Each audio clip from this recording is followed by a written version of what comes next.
Mga ka-Joyfunness, alamin na natin ang mga balitang may cheat at walang kasing bilis dito lamang sa News Plus. Nagtaka ang mga katrabaho at kaibigan ni ka-Joyfunness TV Senior Correspondent Mary Ann Diaz kung bakit kusang aalis sa kanyang trabaho na kanyang pinasukan sa loob ng higit 6 na taon.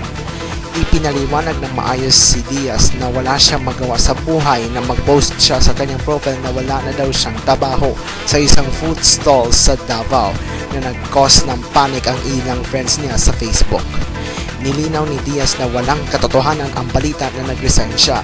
Sa kasalukuyan nagtatrabaho pa rin siya bilang transferee sa nasabing food stall. Muling nagpakita si ka-Joyfunness TV reporter Melissa Muanya sa NCCC Mall Davao matapos ang higit sa 3 taong no show. Namataan siya ng news team si Muanya sa isang store ng food supplement para makichika si Ivy Momo. Sabi niya na namimiss niya ang iilan sa kanyang mga katrabaho at kaibigan sa mall bilang isang worker sa isang food stall kung saan nagtatrabaho din si Mary Ann Diaz na minsan na magkasama sa NCCC Mall Davao at kasalukuyan sa SM City Davao. Nitong Disyembre 19 taong 2013 sa Kalinan District, Davao City, isang matanda na nakaitim na t-shirt ang biglang nahimatay sa loob ng Kalinan Gymnasium pasado alas 2 ng hapon. Habang nasa kalagitnaan ng patimpalak na isinagawa ng Federation of Senior Citizens Association sa Kalinan District, kung saan may nagaganap na singing contest para sa ika-19 na Older Persons Foundation Day and Christmas Festival sa Kalinan Gymnasium. Naimatay ang matanda habang nakaupot nanonood ng nasabing contest na sanhi ng heat stroke. Nataranta naman ang ilang miyembro ng senior citizens mula sa iba't ibang barangay ng distrito sa biglang pagkaimatay ng matanda.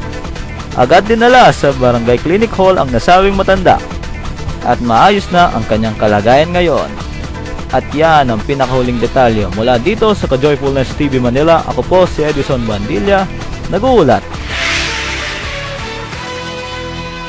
Patay ng matagpuan ang isang aso matapos mabangga ng taxi cab sa kanyang binabantayang bahay sa Barangay Holy Spirit, Quezon City. Natagpuan ang wala ng buhay na aso na itatago natin sa pangalang Monyo noong Miyerkules, Mayo 8, 2013 matapos itong mabanggaan ng taxi cab na ayaw mabanggit ang plaka. Nailibing si Monyo sa isang bakanting lupa sa Payatas. Samantala, bumuhos naman ang mga pakikiramay sa naiwan ng aso sa pamamagitan ng FB. Kaya sa mga may alaga o may-ari ng mga aspin at askal ay huwag ninyong ilabas ang aso sa inyong bahay o di kaya magpaturok ng anti-rabies vaccine ang inyong pets para huwag mabiktima ng kagamitan.